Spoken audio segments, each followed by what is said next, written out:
They gave me a husband who could not walk. Everyone in town thought I was getting charity, marrying a crippled logger while carrying another man's child. But what nobody knew was that this broken man in his oak wheelchair would climb 35 feet up a tower in the middle of a deadly flood to save 43 lives, including mine and my newborn daughters. This is the story of Jacob McKenna, a mountain of a man who lost everything below the waist, but found something far more powerful in his heart. A man who taught me that you do not need legs to stand tall. You do not need strength to be strong. You just need one thing, and I am going to tell you exactly what that is. But first, you need to hear how we got there, because the journey will change the way you see your own struggles forever. This story reminds us that true strength is not measured by what you can lift, but by what you refuse to let go of. It is for anyone who has ever felt broken, powerless, or counted out. Jacob's journey proves that our greatest limitations can become our greatest teachers. If this story touched your heart, leave a comment and tell me what part moved you the most. Hit that like button if you believe in second chances, and subscribe so you never miss another story that reminds you just how strong you really are. They gave me a husband who could not walk. I reckon they figured they were doing me a favor, but that man was the one who taught me how to truly stand on my own 2 feet. This story is about finding your strength in the last place you would ever look for it, and I hope you will stick around to see how it all turned out. That rainy September morning in 1887, I stood in a little Tennessee church, 7.5 months, along with a child that was not his. My hand rested on the shoulder of the man in the oak wheelchair, mostly to keep my own aching back from giving out. Jacob McKenna was a mountain of a man, even sitting down. He was 35, with arms thick from a life of logging. But a fallen tree had left his legs useless, with nothing left of his old life but the big knife and rope hanging from his belt. Pastor Whitfield looked at us, a pregnant widow and a crippled logger, and got right down to business. He asked Jacob if he would take me as his wife. Jacob's voice was low and steady, like distant thunder. He said, "I may not be able to stand, but I always keep my word. I do." When he looked up at me, I saw something in his eyes besides pain. I saw a man who had survived.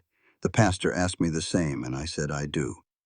The silver ring he slid on my finger was simple and a little too big. His huge, calloused hands were surprisingly gentle as he put it on. The 30 folks in that church clapped quietly, more like they were paying respects than celebrating a wedding. Outside, we climbed into a wagon Jacob had built himself so he could drive it with his hands. My 16-year-old nephew, Caleb, followed on a horse behind us. He was my first husband's boy, and now he was part of this strange new family none of us had asked for. As we started up the muddy mountain path, I asked Jacob, "How far up are we going?" He just said, "Far enough that folks will leave us be." I told him I was not city folk, just plain folk. A small smile touched his lips. "Good," he said. "We need folk." After 3 long miles, we finally reached his cabin. It was a fine place, 2 stories high and made of solid oak logs he had cut himself. But the thing that made me catch my breath was the long, gentle ramp leading up to the wide front door instead of stairs. He had built this home for the man he was now. The inside was even more amazing. Everything from the kitchen counters to the shelves was built so he could reach it from his chair. And there, near the warmth of the fireplace, sat a cradle. It was carved from beautiful dark walnut with little forest animals etched into the headboard. The work was just incredible. "You made this," I whispered. He rolled his chair closer, figured the baby would need a place to sleep. It was the first sign he had thought of us with real care, not just as some duty he had to perform. That night I watched in wonder as Jacob cooked supper. He moved around that kitchen he had designed with a surprising grace, handling a pot of stew and mixing cornbread in a bowl on his lap. When I asked him if he cooked, he just said, "A man living alone learns, or he starves." It was the first hint of a joke I had heard from him, and I felt my shoulders relax just a little. We ate our meal quietly. When I tried to stand up and clear the table, a sharp pain shot through my back. Jacob was there in an instant. You rest, he said. I will clean up. I told him I was not a guest. You are my wife, he said, and you are carrying a heavier load than I ever will again. He quickly added, I mean the baby. That is hard work growing a person. I could not help but laugh a little. Later that night, lying in bed, I felt the baby kick and thought that maybe, just maybe, this new life would not be so bad after all. But the next morning I found his account books. My blood ran cold. He owed money all over town. The largest debt, circled in bright red ink, was for $350. It was due in 3 months to a man named Silas Hardwick. When I asked him about it, his face turned to stone. Yes, he said, and I saw that you owe some money in town, too. Jacob's eyes met mine. You read a man fast. I tapped the ledger. I read numbers faster. This is a catastrophe. How will we ever pay this? Jacob wheeled over to a cabinet and pulled out the most beautiful wooden carvings I had ever seen in my life. A bear, a hawk, a woman's face. I used to sell these, he said quietly. But after the accident, I just could not stand to make them anymore. I picked up the little wooden bear. These do not remind me of who you were, Jacob. They show me who you are. Something in his face softened. I will handle the money, I told him. You just keep carving. He stuck out his big hand. Deal. We shook on it, and in his firm grip I felt a real partnership. It was not love, not yet anyway, but it was something solid we could build on. Our peace did not last 2 days. 5 men on horseback rode up to the cabin. The man in front was heavy-set with a cruel face, Silas Hardwick. I stepped out onto the porch before Jacob could get to the door. Hardwick sneered, using Jacob's old logging nickname. Heard you got married, Bear. Smart move, getting a woman before I take this land. Jacob's voice came from behind me, low and dangerous. You will get your money. Hardwick's eyes moved over me and my pregnant belly. She better be a miracle worker, Bear, because that is exactly what you are going to need. You've got 3 months, Sarah stated, her voice holding firm. Hardwick just smirked and pulled a paper from his coat. Actually, darling, this here contract says I can call in my marker early. See, you went and got hitched. That changes things. He flung the paper onto the porch right into a mud puddle. 3 months, he said again. Then this land and all this valuable timber belongs to me. He and his men rode off, their laughter echoing in the rain. Sarah picked up the dirt-caked contract. Inside, she laid it out. He's not wrong, Jacob. The fine print is on his side. Jacob's knuckles turned white on the arms of his wheelchair. I signed that before the accident. Never figured I'd be a married man in this condition. Sarah met his gaze, her own eyes blazing. Then we fight. We'll find a way to get that money. His reply was sharp with bitterness. And just how are we going to do that? I can't rightly work, he said. No, Sarah agreed, but your hands can. We're going to sell those wood carvings of yours. A spark lit up in Jacob's eyes, not quite hope, but a stubborn refusal to be beaten. The very next day, Caleb brought the widow Ruth Blackwell up the mountain. At 55, she ran a successful basket business. She got right to it. Jacob, my hands are getting too stiff for the fancy work. I heard you were carving again. He showed her a few pieces. She looked them over with a practiced eye. Best I've seen in 20 years, she declared. I'll give you 30% to carve my handles. Sarah spoke up immediately. 40%. And you supply the wood. Ruth shot a look at Sarah, then back at Jacob. He just nodded. She's the one who does the dealing. A wide grin spread across Ruth's face. 40 it is. Welcome aboard, Bear. Once Ruth was gone, Sarah told him, when you can't stand on your own 2 feet, you find folks to stand with. For the first time, Jacob truly looked at his wife. You're going to save us, aren't you? No, she said softly. We are. Outside, the rain kept coming down, but inside their little cabin, a sliver of hope began to take root. They worked from sunup to sundown. The cabin smelled of fresh wood shavings, as Jacob carved intricate handles and Sarah wove the baskets. Caleb kept them supplied with wood from the forest. Jacob's big hands moved with surprising grace, turning knots into an owl's eye, or a piece of bark into a flower. Sarah realized this was how he spoke, through the stories he told with his knife in the wood. After 2 weeks, they had 5 finished baskets. Ruth came to collect them, her rough hands tracing the carvings. "Haven't seen work this fine in 30 years, she said, counting out $60 in gold coin. It was the first money Jacob had earned since his injury. Sarah marked it down. Soon, word got around Timber Ridge about the loggers' beautiful carvings. Then a big hotel in Charleston placed an order for 50 baskets. It was worth $300, more than enough to pay off Hardwick. The only problem was the 6-week deadline. "We're going to need more hands," Sarah stated plainly. Jacob's jaw set hard. "I don't take handouts." "This isn't a handout," she insisted. "It's a business. You'll be paying them for their work." Finally, his pride gave way and he agreed. They hired 3 boys from town, setting up a small assembly line that worked like a charm. Then, one crisp October morning, a letter came. The envelope was heavy, from a Dr. Marcus Henley in Pittsburgh. Sarah opened it. Inside was a picture of Jacob from 2 years ago, standing proud and strong next to a felled giant of a tree. Tucked behind it was a letter that made her blood run cold. It said his medical treatment had shown a 70% chance of recovery. It asked why he had stopped coming. The doctor wrote that patients like him often got better with therapy and that the feeling in his legs should have kept improving. Sarah marched out to the workshop. "You can feel your legs." Jacob's hand stopped moving, but he didn't turn to face her. "Sometimes," he admitted quietly, "and you're still sitting in that chair." He finally looked at her, his face a storm of pain and shame. "Sarah, it ain't that simple." "Then make it simple for me," she demanded, shoving the letter at him. "This doctor says you were getting better. Why in the world did you quit?" He took the letter in his big, trembling hands. "Because I was scared," he whispered. The words landed like a punch to her gut. "Scared of what?" "Of walking. And of hoping," he added, his voice thick. "After the accident, there was nothing. Then that doctor started his treatments, and I began to feel things again.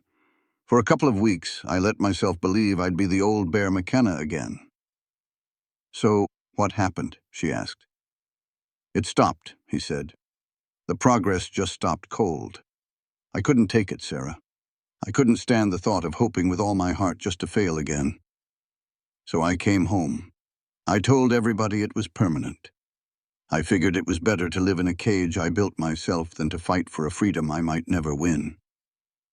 Sarah sank onto a workbench, the baby kicking hard inside her. "So you chose this," she said, her voice low. "You chose to be broken." "I chose to make the hurting stop," he shot back. "And you married me, letting me believe you were helpless." He winced. "I never said I was helpless." "But you never said you could get better," she yelled. Sarah took a deep breath, pushing past the fury to a place of understanding. She looked him square in the eye.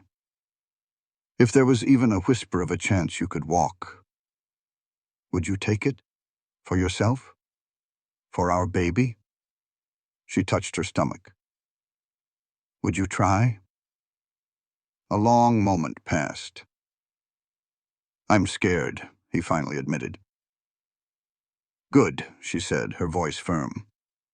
"Be scared and do it anyway. Try it.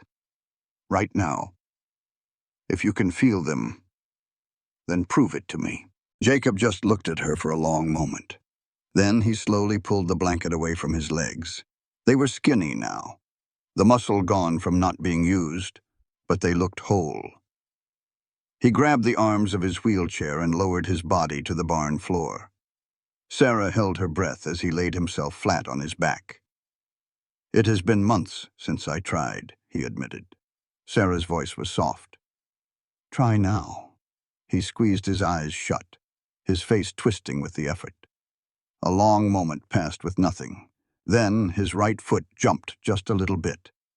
It was a tiny twitch at the ankle, but it was real. "Again," Sarah whispered. Jacob was panting, sweat popping out on his forehead in the cool air. His right knee bent, maybe an inch.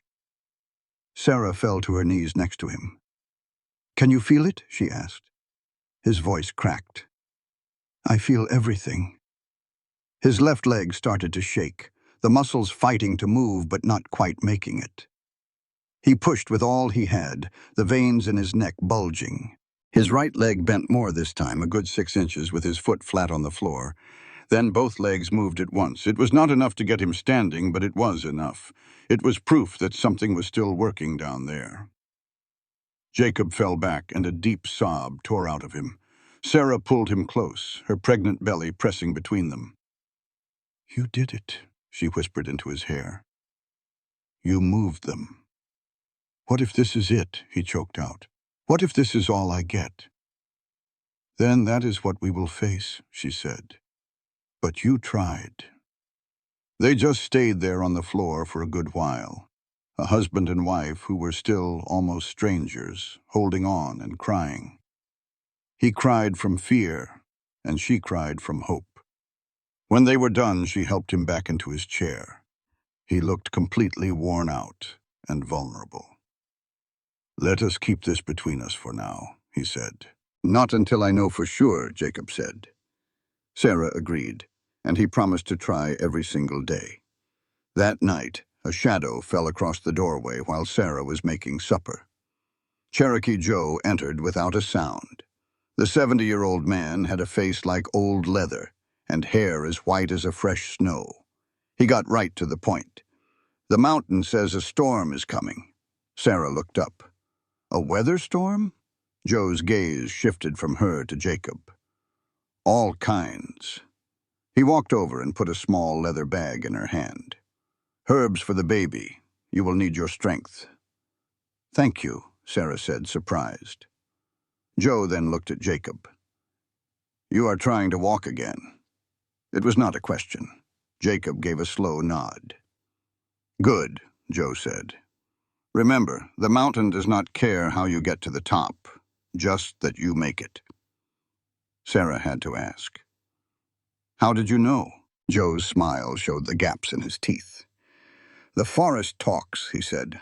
"The trees remember your strength. They do not see the chair, only the heart." Then he was gone, vanishing into the twilight. Jacob worked his legs for a half-hour that night. The right one was getting stronger, while the left showed little flickers of life. Every morning before the sun came up, he kept at it.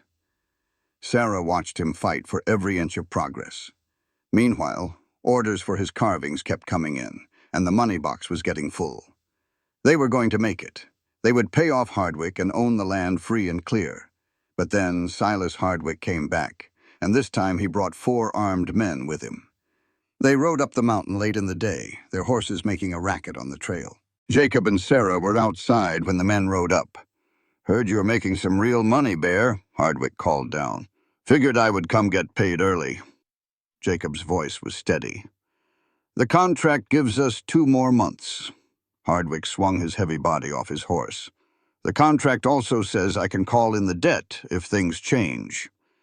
His smile was slick with greed. "And getting married and starting a business sounds like a big change to me." Sarah stepped up. "That part of the contract requires you to prove we cannot pay. We are right on schedule." Hardwick sneered. "Well, listen to the little lady who can read. Let me tell you how this works. My friend Judge Morrison will agree with me when I say a crippled man and his pregnant wife cannot work this land." "It is not a timber claim now," Jacob said flatly.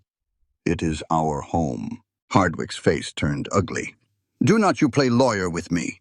These 4 men will swear you are running a business here, and I will have this place condemned." He moved toward Sarah. "A big storm is on its way. It would be a shame if something bad happened to this cabin in the wind." The threat hung in the air. A dangerous anger rose up in Sarah. "Get off our land," she said, her voice low. Hardwick laughed. "Or what? Is he going to get up and fight me?" Jacob's knuckles were white on his chair, but he said nothing. "Marshal Pritchard will hear about this," Sarah warned. "Cole Pritchard works for me," Hardwick shot back. They all do. He got back on his horse. 2 months. Then I am taking it all. You try to stop me and you will find out who runs things around here. They rode off laughing. Sarah looked at Jacob. She was shaking with rage. We cannot fight him by ourselves. We need help. Jacob nodded. Tomorrow we are going to town. I will bet we are not the only ones he has squeezed.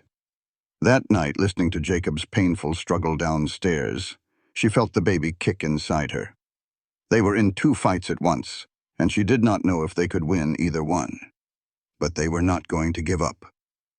Outside, the wind howled as Cherokee Joe's storm rolled in. 3 days later, about 40 people gathered in the little church. Pastor Ezra Whitfield stood up front, looking over the crowd with a serious expression as the rain beat down on the roof. Sarah sat uncomfortably in the front pew with Jacob tense in his wheelchair beside her. All around them were the hard-working folks of Timber Ridge. Marshal Cole Pritchard, a man who had been the law for 20 years, stood by the door watching everything. This meeting was called for a reason, Pastor Ezra said. So, let us get to it. Sarah stood up using the pew for support. Her voice was strong and clear. Silas Hardwick wants our land for the timber, not the debt. He threatened us. He told us that accidents can happen in a storm. He also said he owns the judge and the marshal. A few people in the pews looked nervous. Marshal Pritchard's jaw was clenched tight, but he stayed quiet. I have a question for you all, Sarah said. How many of you owe money to Silas Hardwick? For a long second, nobody moved. Then one hand went up, then another, and another until 15 hands were in the air. A third of the room. One farmer spoke up about a loan for his barn, how the interest kept going up until he owed more than he borrowed. A widow told them how Hardwick bought her late husband's tools for pennies on the dollar. The stories were all the same.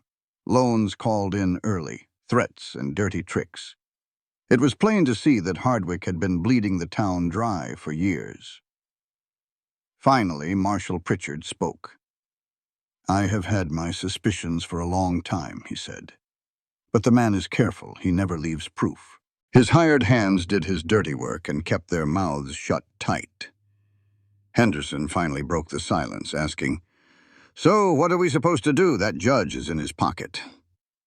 Jacob spoke for the first time, his low voice filling the room. We don't fight him alone. We fight him together. All eyes snapped to him.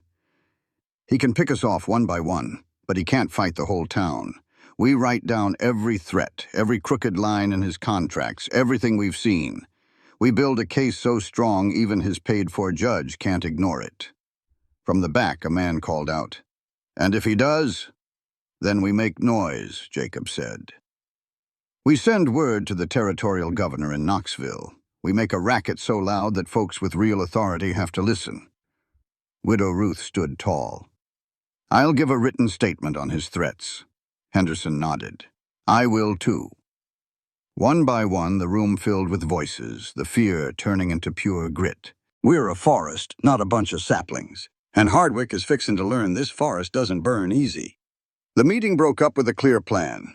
They would gather proof, write down their stories, and send a group to Knoxville.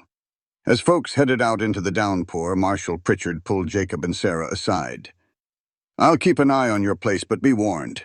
Hardwick's getting cornered, and cornered men do foolish things. We'll be ready, Jacob promised. Later that night, Sarah sat by the fire while Jacob carved. The basket orders were nearly done. In just 3 more days, they would have enough money to be free of Hardwick for good. But it seemed money was no longer the issue. You ought to rest, Jacob said, seeing Sarah rub her back. This baby won't let me, she sighed. How much longer? Dr. Brennan figures 2 weeks, maybe 3.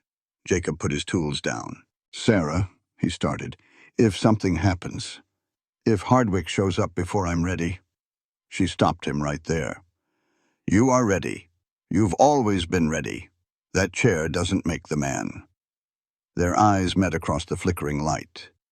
In the 6 weeks they had been married, trust and respect had grown between them, a bond made strong by trouble. "I've been trying," he said softly. "My right leg is getting stronger.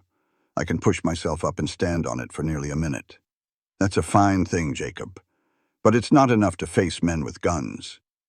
Sarah leaned in close. "Listen to me. Being strong isn't about fighting. It's about being smart. And you're the smartest man I know." Before he could answer, Caleb burst in, his face white as a sheet. "Riders!" he choked out, dripping with rain. "At least 6 of 'em coming up the trail." Jacob was already moving, wheeling himself to the window to look. Through the gloom, he saw the shapes of mounted men. Silas Hardwick's big frame was leading the pack.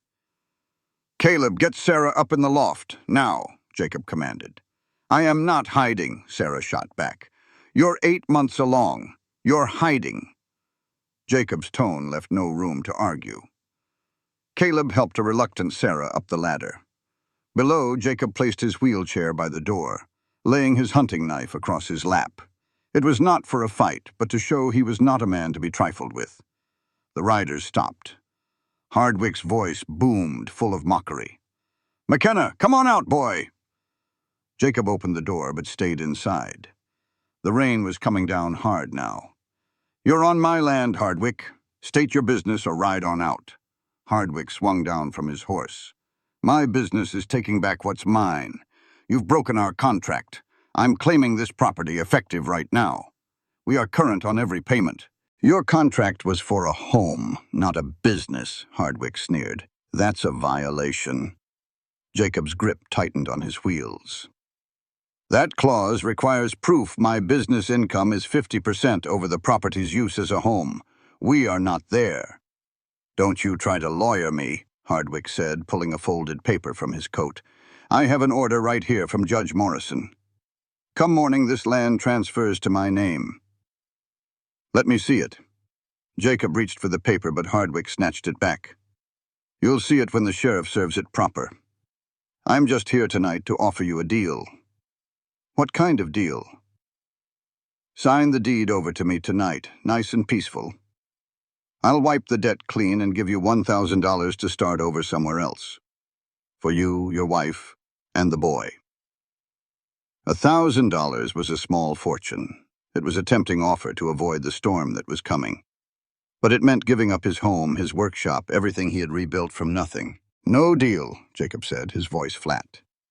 Hardwick's face twisted in the dim light. "You're making a bad choice, boy.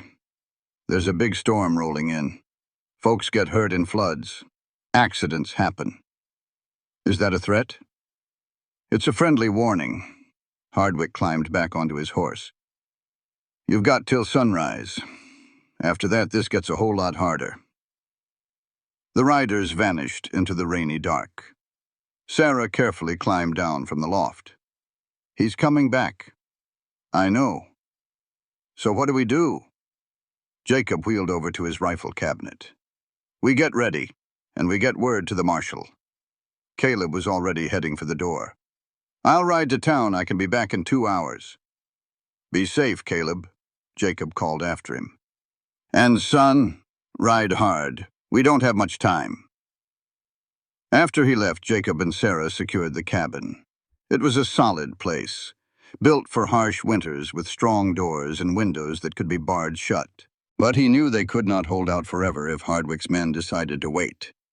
They needed help, and soon. The rain fell all night. By dawn, the creek beside their property was a raging river. Caleb returned with the morning light. Marshal Pritchard is gathering men. 20 volunteers are ready to ride if trouble starts. But Hardwick has that paper, Jacob. The marshal can't legally stop him. "When will he be here?" "Noon. Pritchard said Hardwick will bring the sheriff to serve the papers official. Then you'll have till sunset to leave." 6 hours, Sarah whispered. 6 hours to pack up our whole lives. Jacob's expression was like carved stone. "We are not leaving." Just as Sarah asked what choice they had, a knock came at the door. It was Dr. Thomas Brennan, soaked to the bone. "Doc, what on earth brings you out in this mess?" Brennan stepped inside, dripping on the floor. "I have some news for you about Hardwick's legal paper. He pulled a damp letter from his coat. My cousin works in the Knoxville courthouse. I had him look into Judge Morrison's order. He paused. There is no order, because Judge Morrison has been dead for 3 weeks. The room went silent. Are you certain? Jacob asked. Positive.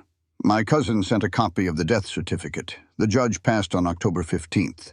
Hardwick's paper is dated 3 days ago. That's fraud, Sarah breathed. It's a crime. It's more than that, Brennan said. Using a dead judge's name to steal property? That's a territorial crime.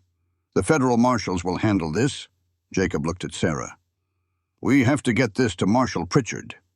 Too late, Caleb said from the window. He's already here. Through the rain, a dozen riders were making their way up the trail. Hardwick was in the lead, with a man wearing a sheriff's star riding beside him. Everybody stay calm, Jacob said quietly. Let me take care of this. The men stopped in the muddy yard. Hardwick and the sheriff, a twitchy, thin fellow, dismounted. Jacob McKenna, the sheriff called out. I have a repossession order for this property. May I see that order? The sheriff handed him the damp paper. Jacob read it, his eyes lingering on the signature at the bottom. Judge Morrison. This order was signed by Judge Morrison? That's right, the sheriff said. When was it signed? 4 days ago, October 23rd. Jacob looked from the paper to Hardwick. Well, that's a funny thing. You see, Judge Morrison died on October 15th. That was 8 days before he supposedly signed this. The sheriff's face lost all its color. What? Dr. Brennan stepped onto the porch, holding up the death certificate. Official record from Knoxville. For 3 weeks, Judge Morrison had been in his grave. The sheriff's hands trembled as he looked at the court order, then back at Hardwick. Silas, what in the world is this? Hardwick's face turned a deep shade of red. That's a fake. They are trying to pull a fast one on you. Just then, Marshal Cole Pritchard rode up, leading about 20 armed men from town. His horse churned through the swollen creek. That is no forgery, Silas, Pritchard called out. I was in Knoxville this morning myself. I saw the judge's fresh grave with my own 2 eyes. He swung down from his horse and walked right up to Hardwick, which means this order is worthless. And you, my friend, just tried to defraud a federal officer. That means prison time, Silas. 5 to 10 years. You do not have a lawyer, Silas, Pritchard said with a cold smile. Everyone in this county knows you draw up your own legal papers. He pulled out a pair of handcuffs. Silas Hardwick, I am arresting you for fraud and a whole mess of other charges. As the cuffs clicked shut, Henderson stepped out from the crowd. While you're at it, Marshal, he tried to burn down my barn last month. Got plenty of witnesses who saw his men leaving just before the fire. Then a flood of accusations poured out from the townspeople. Years of fear and threats came to an end right there. Looks like your sentence just got longer, Pritchard said. Maybe 10 to 20 years. Hardwick's tough face just crumbled. He looked at Jacob, his eyes begging, I had to have that timber. I owe some fellas in Chicago. You should have considered that before you went around scaring pregnant women and men who cannot walk, Jacob said softly. As Pritchard led Hardwick away, the townspeople started to cheer. But their celebration was cut short by a shout. The water is rising fast. Everyone turned. The creek was no longer just swollen. It was boiling over its banks and spreading into the pasture. Cherokee Joe had been right. The storm was here, and it was a monster. The rain, which had been falling for 3 days, turned into a solid wall of water. The gentle creek by Jacob's cabin became a raging, muddy beast. The marshal tied Hardwick to a sturdy tree, knowing they were not getting back to town any time soon. The 20 folks who came to help Jacob were now stuck with him on the high ground. We have to warn the families down below, Henderson yelled over the storm's roar. My wife and kids are right on the creek bank. Jacob stared at the furious water. His years in the mountains taught him to see things others missed. This is not just rain, he said. Something upstream is feeding this flood. What are you talking about? Pritchard asked. Jacob pointed to the mountains. There is an old dirt dam up on Copper Creek. If all this rain has soaked that dirt wall through—" He did not have to finish the sentence. Everyone knew what it meant. A wall of water would sweep down the valley and destroy everything. "How much time do we have?" Sarah asked from the doorway. "If that dam holds, we have days," Jacob answered. "If it breaks, we have minutes." "We need to get everyone to high ground right now," Pritchard said. "How many folks are down in that valley?" Jacob pictured the homesteads in his mind. At least 40 people, maybe more. "We cannot reach them on horseback," he said. "The water's too high and too fast." His mind was already piecing together a solution. "We need to string ropes from tree to tree. People can pull themselves along out of the current." "Who is going to set those ropes in this mess?" Henderson asked. "I am." The silence that followed was heavier than the storm. "Jacob, you cannot," Sarah pleaded. "I can," he said, his voice like iron. "I have the arm strength, and I know every tree in this valley like the back of my hand. But you cannot walk. Then I will do what I have done for 6 months. I will figure it out." He went back into his cabin and pulled out his old logging gear. Coils of rope, clips, and pulleys. "Caleb," he called, "grab all the rope from the workshop. I need those young fellas who help with the baskets, too." Within minutes, Jacob had his crew. He spread a hand-drawn map on the floor. "This is how we are going to do it. We will run a line from here to the big oak, then over to the cottonwood, and then to the high ground by the church. That is half a mile of rope through a flooded forest," Henderson said, shaking his head. "Then we best get moving," Jacob replied. They moved him onto a simple raft made of 4 logs. They launched into the water, and the current immediately tried to tear them away. But Jacob and his men pulled hand over fist, dragging the raft across the raging water. His upper body had all the strength his legs had lost. Soon they saw the Bennett house, with water already licking the porch. "Tie us off here," Jacob ordered. He pulled himself up into the massive oak tree, moving with a strength that defied his body. He secured the rope high on a thick branch. "We are here to get y'all out," he called to the terrified family. "Children first." It took them 30 minutes to get the Bennett family, including a crying 4-year-old boy, to safety. 1 family was safe.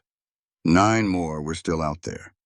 They worked all day, pulling family after family from the floodwaters. They rescued the Kowalskis, and Widow Patterson with her husband's Bible, and Teacher Mary with her 6 students. Jacob never stopped, not even when his hands were raw and bleeding from the ropes, or when his arms shook from pure exhaustion. By late afternoon, they had brought 32 people to safety. Only the Drummond family was left, a husband, wife, and a new baby, trapped on their roof in the lowest part of the valley. "I am going," Jacob said, heading for the raft.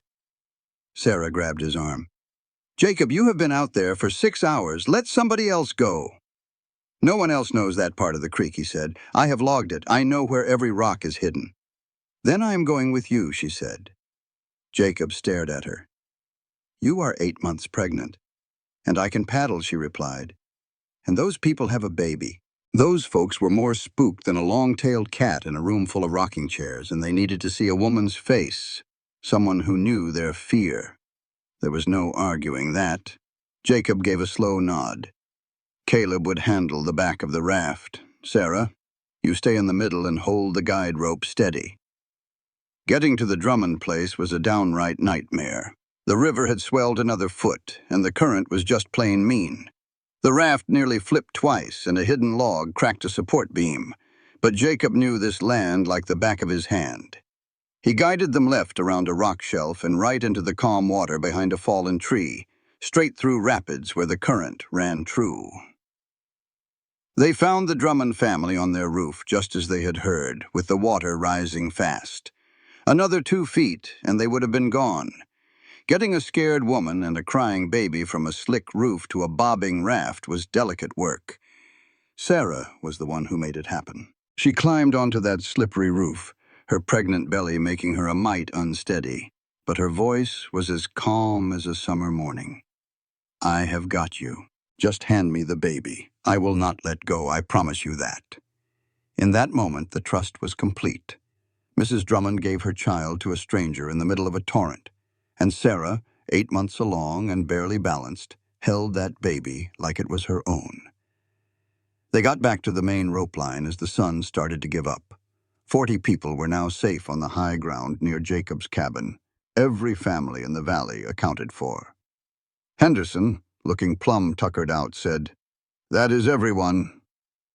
Jacob just nodded, too tired for words. His hands were torn up and bleeding. That is when a low rumble started, like distant thunder, that did not stop. The sound just kept getting louder. Cherokee Joe seemed to appear from the trees. The old man's face was grim. "The dam broke," he said. "There is a wall of water coming, maybe 20 feet high. You have got about 15 minutes. 15 minutes to move 40 people somewhere that could survive what was on its way." Jacob looked around his property. His cabin was on the highest ground, built right on the bedrock, but it was not high enough, not for a 20-foot wall of water. Then he saw it. Through the rain and fading light stood the old fire tower built by the Forest Service way back in 1875. 35 feet of solid timber with a small platform on top. It was high enough. "The tower," he said, his voice cutting through the noise. "Everyone get to the fire tower, right now." Moving everyone was a mix of pure chaos and perfect teamwork. The strong helped the weak, and the young carried the old through the dark woods toward that tower, praying it would save them. Jacob was the last one to reach its base, making sure everyone else got there first. He looked up the ladder, 35 rungs, an impossible climb for a man who could not feel his own legs. Caleb came to his side. "I will get them up. You run things from down here." "No," Jacob's voice was final. "I have to be at the top. It is the only spot with a clear view. When that water comes, I need to see who is in trouble."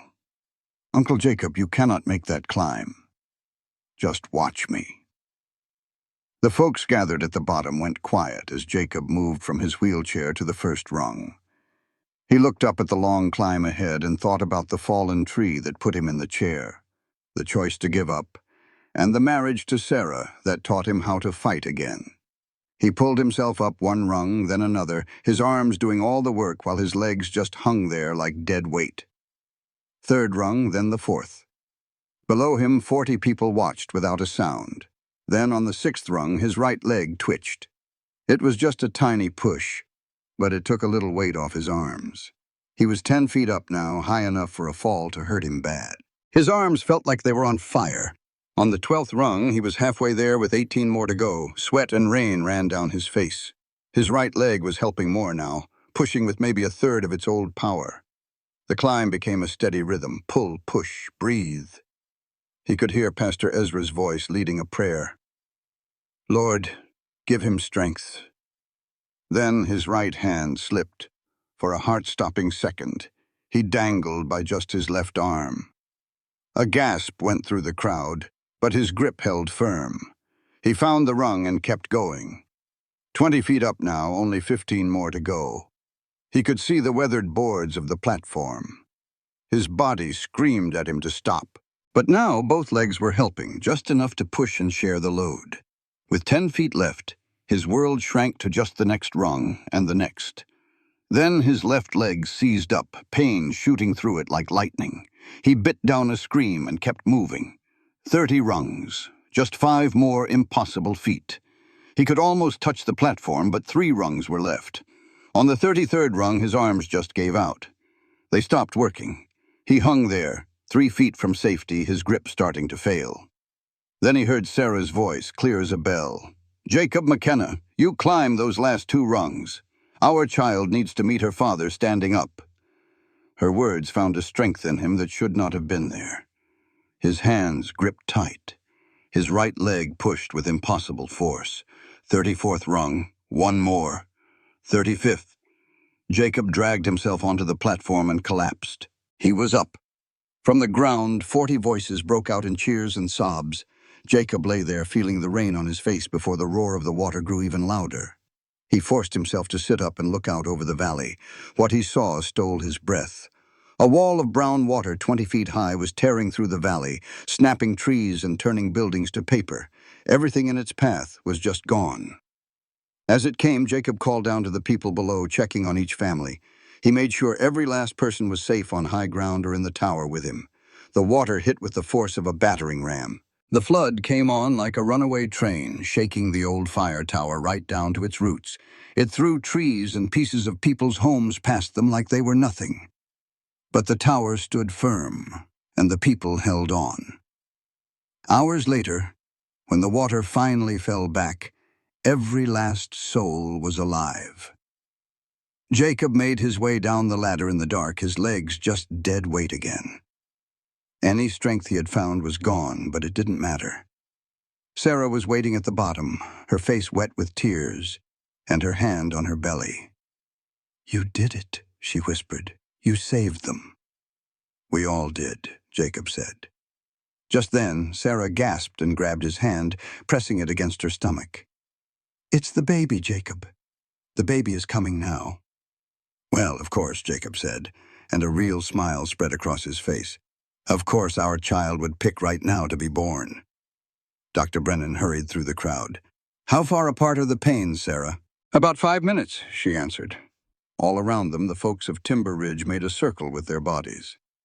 They were giving shelter and privacy to the woman who had risked it all for them. They were honoring the man who had climbed an impossible height to save them. As the rain started to let up, Sarah McKenna got ready to bring a new life into a world just washed clean by the flood. Getting her to the top of the tower took some real country ingenuity. The men fashioned a sling from ropes and blankets to pull her up from above while others held the lines steady down below. Widow Ruth and a couple of other women climbed right beside her, keeping her calm. Dr. Brennan went up first to get things ready. It took a slow and careful 20 minutes, but they got Sarah safely to the top. Down below, Jacob watched her go up, his hands gripping his wheelchair so tight his knuckles turned white. Jacob sat at the base of the tower, his body too spent to even think about another climb. His arms, which had pulled him up 35 rungs earlier, felt like empty sacks. But his mind was clear, and he listened for every sound from above. Sarah's labor was moving fast. "Too fast," Dr. Brennan yelled down. The stress and terror of the day had hurried the baby along. Jacob could hear Sarah's breathing through the floorboards, steady at first, then ragged, then broken by cries she couldn't hold back. He had faced down a lot in his life, but sitting helpless 35 feet below his wife was the hardest thing he had ever done. "How is she doing?" he hollered up for the 10th time. "She is strong," Dr. Brennan shouted back. "The baby is coming. It will not be long now." The 40 people they had saved sat around Jacob in small groups. Old Widow Patterson was praying quietly over her late husband's Bible. Marshal Pritchard came over with a steaming cup. Someone had donated coffee from their emergency stash. "Drink this," he said. "You look rode hard and put away wet." "I feel worse," Jacob admitted. Pritchard sat beside him. "What you did today, climbing that tower, running the rescues. I have been a lawman for 20 years and never saw anything braver." Jacob just shook his head. It was not bravery. It was just what needed to be done. Pritchard took a sip of his coffee. "You know, 6 months ago, you were the strongest man in these hills. Then you got hurt and folks figured you were finished." Jacob's jaw set hard, but he stayed quiet. "But you are stronger now than you ever were. Not in your body, but in your heart." Pritchard tapped his own chest. "That is the kind of strength that really counts." Before Jacob could say a word, a new sound floated down from the tower. It was the cry of a baby, tiny and angry, and the most beautiful sound in the world. "It is a girl," Widow Ruth called down.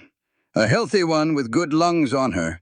Jacob closed his eyes, relief and joy washing over him. "A daughter." "Can I come up?" he called. "Give us a few minutes," Dr. Brennan answered. "Let us get this mama and her baby settled."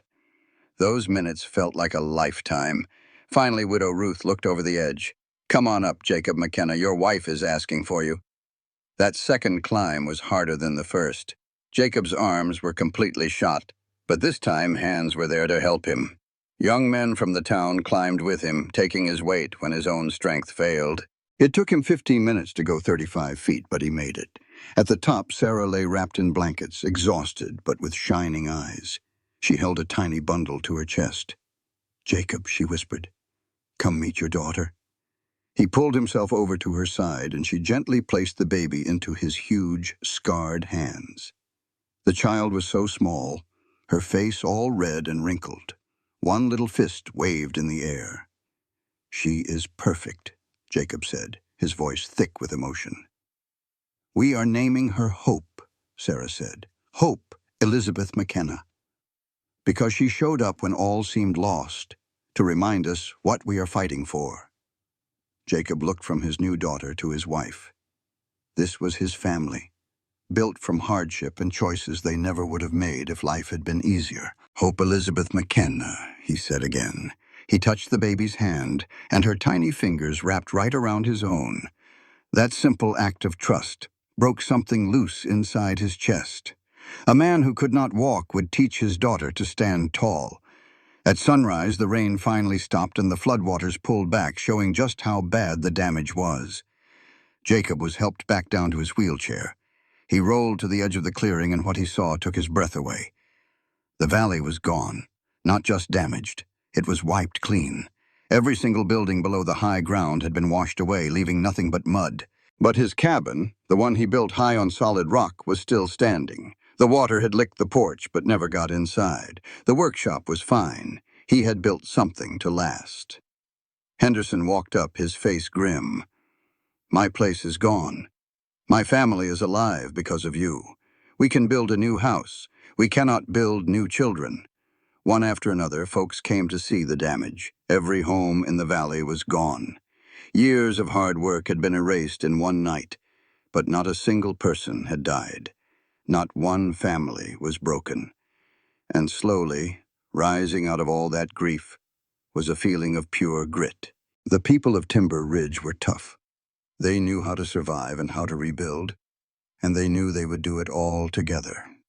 Marshal Pritchard finally made the call. "We are all going to Jacob's cabin. It is the only place left. We can shelter there and figure things out."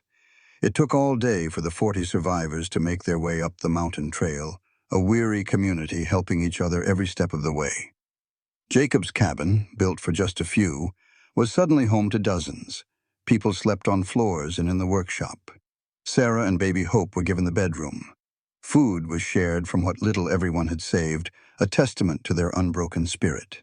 With the game the young men brought in and water from Jacob's well, they had enough to get by. 3 days later, a rider came from town. Timber Ridge was mostly all right, being on higher ground, but Silas Hardwick's lumber mill, built down in the low part of the valley, was completely gone. The flood that Hardwick worried about had ruined him completely. The rider also brought a letter with the governor's seal. Jacob's hands trembled as he read it out loud. It said that because of his heroism in saving 43 citizens during the flood of 1887, he was being appointed the Regional Emergency Coordinator. The job came with a salary of $400 a year. His first task was to create an early warning system for the whole mountain region. $400 was more money than Jacob had ever made in a single year. "Looks like they want to make you official," Henderson said with a grin. Jacob looked over at Sarah, who was standing in the doorway holding their new baby, Hope. She just smiled and nodded. "Tell them I accept," Jacob said. Later that night, with the cabin filled with the sound of sleeping folks, Sarah found Jacob on the porch. He was holding Hope, so tiny against his big chest. "What are you thinking about?" she asked him. "Everything and nothing," Jacob said softly. 6 months ago, I was the strongest man in these mountains. Then I was the weakest. Now, I do not know what I am." "You are the man who climbed a tower to save his town," Sarah said. "You are the man who built a home that stood when nothing else did. You are the man who made us a family. Have you ever felt powerless, only to find out you were the strongest one in the room?" That's the story of Jacob McKenna, a man who couldn't stand on his own 2 feet, but taught an entire valley how to stand tall. He proved that true strength isn't in your legs, but in your heart. If you believe in the power of one person to make a difference, then you need to hear this. Sarah rested her head on his shoulder, looking out at the dark, wounded valley below. Even with his legs broken, maybe for good, she knew the truth. You don't need to walk to stand for something, she told him. You prove that. A week after the flood, a man named Cherokee Joe appeared on their porch. His eyes were as old as the mountains themselves. He looked at Jacob in his wheelchair and said, "The mountain gave you your legs back, but only after you gave the mountain your heart." Joe handed him a small wooden bear, its paw raised not in anger, but in blessing. "You are a guardian now," he said. "Not because you stand, but because you refuse to fall." 2 months later, winter had come to the mountains. Jacob's cabin was the heart of the rebuilding effort. Using the smarts he learned running logging crews, he organized everything. He knew this land, and he taught folks where to build safely. He even designed a simple warning system with signal bells to make sure a flood like that never caught them sleeping again. His own workshop was humming, too. He had 6 men working for him full-time, learning his craft. Word got around, and soon orders for his fine furniture were coming in from as far as Nashville. Sarah, with her sharp mind for numbers, handled all the money, not just for them, but for the whole valley's recovery. Their little girl, Hope, born right in the middle of that terrible flood, was a happy baby, spoiled rotten by a community that saw her as a promise of their future. And Jacob's legs, well, they were getting better. Slow as molasses. But it was happening. He could stand with a cane he carved himself and take a few painful steps. The wheelchair was still his ride most of the time, but now it felt more like a tool than a prison. One cold January morning, a telegram came. The governor was touring the flood damage and wanted to meet Jacob McKenna. 3 days later, he arrived with a whole crew of important-looking folks. The governor, a tall man with silver hair, shook Jacob's hand on the porch. "Your work here is remarkable, Mr. McKenna." He looked at the crowd of folks standing behind Jacob. "I am here to offer you a job. Regional Director of Emergency Management for all of East Tennessee. A good salary of $800 a year, a house in Knoxville, and a chance to put your warning system in place across the whole territory." The peace of that 1888 morning was shattered when young Caleb came tearing down the trail on his horse. "Uncle Jacob," he hollered, his voice cracking. "It's Hardwick. He broke out of that prison in Knoxville." Just like that, a shadow fell over the valley. Hardwick, the greedy lumberman whose actions had nearly wiped Timber Ridge from existence, was on the loose, and everyone knew he'd be heading back here, with a heart full of vengeance. It was a terrible injustice, a wolf let loose among the sheep.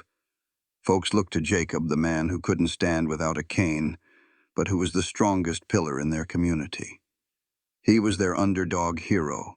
And this story is about how true strength isn't in your arms, but in what you refuse to let break. We have to protect the things that matter, just like he did. Sarah came to the porch, one hand resting on her pregnant belly, her eyes filled with a familiar fear. Jacob looked at her, then at their little girl Hope, and out at the new homes rising from the mud of the flood. This town, this family, was everything. "Get the word out," Jacob said, his voice calm and steady. "I want every family on alert. And find Cherokee Joe. He sees things in these mountains most folks miss." He knew this fight was his. He remembered when the governor himself had come, offering him a powerful job, a life of comfort in the capital. But he had turned it down. He chose to build something that lasts right here, with the people who mattered most. Inside his workshop, which had become the nerve center for rebuilding the town, Jacob spread maps across a wide plank table. Marshal Pritchard and a dozen armed townsmen gathered around, their faces grim. "He'll stick to the mountain trails," Jacob explained, tracing a route with his finger. "We'll block the North Ridge and the Creek Trail, make it look natural, but just hard enough that he'll choose the southern pass." It was a clever plan. They weren't setting a trap for a wild animal. They were preparing for a desperate man, and Jacob wanted to give him no chance to hurt anyone else. This was a new kind of strength for him, one that lived in his head, not his back. The old Jacob, the one they called Bear, could have handled Hardwick with his bare hands. But that man was gone, buried under the tree that had crushed his legs. The man who remained was different. He'd been broken down and built back stronger in a whole new way. As he waited for news, he thought of his daughter Hope's words from the other day. "Mama says you was broke," she'd said, "but you builded yourself stronger." He smiled. His wife was right. The strongest parts of a person aren't the ones that never bend. They're the parts that break, heal, and keep on going. Just as dusk began to settle, a single rider appeared on the southern pass. It was Hardwick, looking thin and mean. He saw the downed trees on the other trails and rode right where they wanted him. There was no grand shootout, no big fight. Jacob stepped out from behind a boulder, leaning on his hickory cane, with Pritchard and his men emerging from the trees. "It's over, Hardwick," Jacob said, his voice echoing in the quiet pass. "There is nowhere left for you to run." Hardwick stared at the man he had tried to ruin. He saw the cane, the limp, the body that was no longer whole, but then he looked into Jacob's eyes and saw a strength that was unbreakable. He saw the faces of the men standing with Jacob, men who would follow him anywhere. And in that moment, Hardwick knew he had lost. He gave up without a fight, his spirit finally broken by a power he could never understand. The men took him away peacefully, the threat gone for good. Later that night, Jacob stood on his porch. Sarah came and wrapped her arms around him. "You could have been a great man in the capital," she whispered. "I am a great man right here," he replied, pulling her close. He looked at their home, at the lights of the town glowing in the valley, a testament to what they had all built together. This was his everything. His legs trembled from the effort of standing so long, but they held him. He would never be the man he was before the accident. But the man he had become was wiser and stronger in all the ways that truly mattered. He was a guardian. Real strength, he now understood, was measured by what you protect and what you build back after the storm. Jacob McKenna was standing, and he would keep on standing for his people, because that is what good men do. But before Jacob could even consider it, old trouble came knocking. The lumber baron, Silas Hardwick, the man whose greed nearly doomed them all, had escaped custody and was headed their way. Jacob spread a map on his table. "We have 3 ways he can come in," he told Marshal Pritchard. "The North Ridge, the Creek Trail, and the Southern Pass. We do not have enough men to watch them all." "We don't need to watch," Jacob said. "We just need to steer him." He pointed to the map. "We will block the first 2 trails, make it look obvious. Any man who knows these woods will avoid them and take the one path we left open. The Southern Pass. It is narrow. We will see him coming from a half-mile out." As night fell, Cherokee Joe showed up at the workshop door. "He comes tonight," the old man said. "He brings fire and anger with him. He is alone. Broken men often are." The hours crawled by. Jacob waited in the cabin with Sarah and Hope, while his neighbors stood guard in the dark woods. Around midnight, a signal came. 3 sharp whistles from the Southern Pass. Someone was coming. Jacob went out onto his porch, leaning on his cane. The man who stumbled out of the trees barely looked like Silas Hardwick. He was thin and wild, his fancy clothes torn to rags. "McKenna!" he screamed, his voice raw. "You destroyed me. You destroyed yourself, Silas," Jacob answered, his own voice calm as a river. "I just refuse to let you destroy the rest of us, too." Hardwick laughed, a terrible, empty sound. "The cripple on the mountain survives, while the strongest man in the valley loses everything. Where is the justice in that?" "There is no justice in a flood," Jacob said, studying the broken man. "But there is a choice in how we answer it. I chose to build. You chose to take and to threaten. Our lives now just show the path we each chose." For a second, something other than hate flickered in Hardwick's eyes. Then it was gone. "It is too late," he whispered. "I have nothing left." "The point is tomorrow," Jacob said softly, "and the day after. I was broken too, Silas. Pinned under a tree, I lost everything I thought made me a man. But I learned who we are is not about what we can do. It is about what we refuse to give up on. What did you refuse to give up on? Hardwick asked. Hope, Jacob said, his voice steady. The belief that tomorrow could be better than today if I was willing to work to make it so. The fight just drained out of Silas Hardwick. He fell to his knees in the mud. I am sorry, he sobbed. Marshal Pritchard stepped forward and gently put the cuffs on his wrists. As they led him away, Hardwick looked back. How did you find the strength? I did not find it, Jacob replied. I built it, one choice at a time, one day at a time. After they were gone, Sarah came out, with a sleeping Hope in her arms. She stood beside him, looking out at the moonlit woods. Do you reckon he will make it? She asked. Jacob looked at the path where Hardwick had gone, then at the strong cabin he had built, and the family he had protected.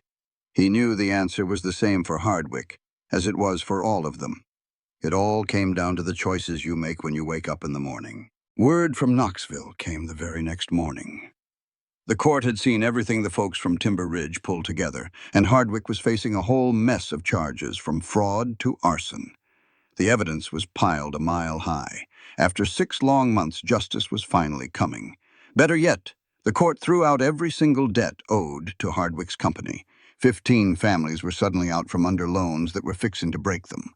The whole town of Timber Ridge celebrated for 3 straight days. They had music, dancing, and more food than they could rightly afford, but the joy was just too big to hold back. They had made it through. On that 3rd night, with the fiddles playing and the kids running around the bonfire, Jacob sat quiet with Sarah on their porch. Their little girl Hope was fast asleep inside, and a new baby was on the way. A letter had come from Dr. Marcus Henley. He had published a medical paper about back injuries, and he wrote about Jacob's case. The doctor said what Jacob now knew was true.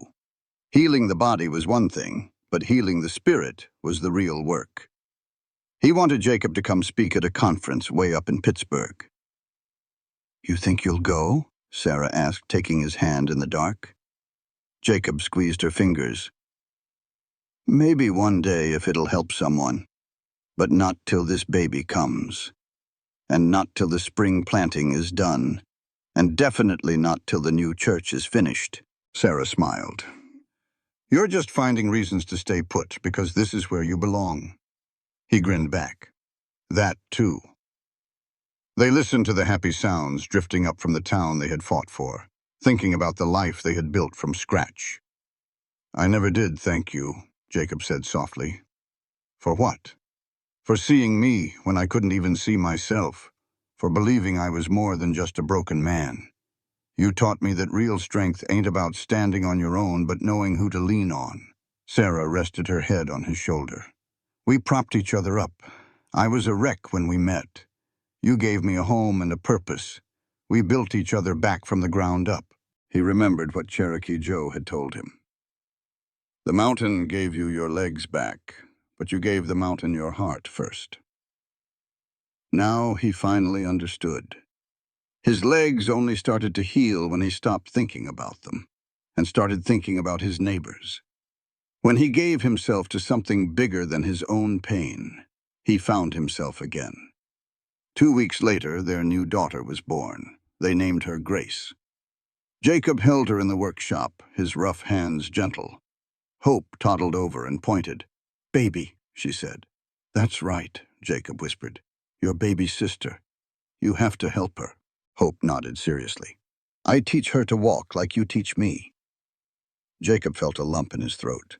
Yes, darling, you teach her. You show her that falling down doesn't mean you failed. It's the getting up that counts. Life settled into a peaceful rhythm. The workshop was busy, and his storm warning system got built all through the region. His story spread, and folks would travel just to meet him.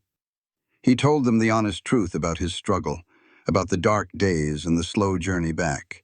He said recovery is never truly over. But more than anything, he told them about hope. Not the flimsy kind, but the stubborn, gritty kind that makes you keep going even when you can't see the path ahead. They said Jacob McKenna's life was over the day that tree fell. But 2 years later, at his daughter Hope's 2nd birthday party, it was clear they were dead wrong. The little cabin he built was packed to the gills with friends and family, their laughter spilling out into the twilight. Jacob stood on the porch, leaning on his cane, watching his little girl play. He understood now that a man's life is not about being unbreakable, but about what you do after you have been shattered. Marshal Pritchard came over and handed him a cup of cider. He raised his own. To the guardian of this mountain. Jacob just shook his head. I was just a man doing what had to be done. Pritchard looked him square in the eye. You taught us all something important. Real strength is refusing to quit when you are broken. The man Jacob used to be, the legendary logger they called Bear, had died under that tree. He measured his worth by the weight he could lift. But the man who took his place knew better. He knew real strength was measured by the people you lift up. As Cherokee Joe once told him, true strength is about who is still standing beside you when you fall. And Jacob McKenna was still standing. He was not standing tall like he used to, but he was standing, and all around him were the people he refused to let fall. Sarah came out onto the porch holding their sleeping baby, Grace. She took his hand. What are you thinking about, honey? Jacob smiled. 6 years ago, I was the strongest man in these mountains and had nothing. Now I can barely walk, but I have everything that matters. Sarah said softly, You climbed that tower to save this town, but I reckon they saved you right back. Jacob pulled her close. Maybe we all just saved each other. Later that night, after everyone went home, Jacob made his nightly rounds. He moved slow with his cane, checking on the property. He paused at the edge of the clearing and looked out over the valley. New homes stood where old ones had been washed away. Fields were cleared, ready for spring planting. The creek ran peaceful in its new bed. Everything had been rebuilt. Not back to what it was, but to something better. Just like him. Jacob McKenna turned back toward his cabin, toward his wife and daughters. He turned toward the life he had built from disaster. His legs were busted, and they always would be. But the man walking on them was stronger than the man who used to run. He knew what mattered now. It was not the body that carries you, but the life you build when your body fails you. He had climbed that tower when they all said it was impossible. He saved his town when he could hardly save himself. And if disaster struck again tomorrow, he would climb whatever needed climbing. He would save whoever needed saving. That is just what guardians do. Not because they are strong, but because they refuse to be anything less than what their people need. The cabin door opened, and Sarah stood in the warm light. Coming to bed? Jacob nodded. In a minute. Just then, a shadow moved at the edge of the woods. Cherokee Joe stepped into the moonlight. The old man looked almost like a ghost, as if the mountains were calling him home. Joe, you came to say goodbye. Not goodbye, the old man said. I will see you when you climb your last mountain. I will be waiting for you at the top.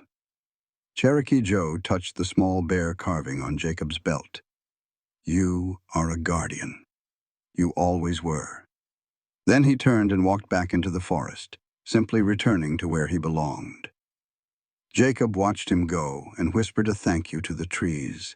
He took one last look at the stars above and the valley below. Then he turned for home, for love, for the tomorrow he would build with his broken body and his whole spirit. He had learned that some things were worth more than walking.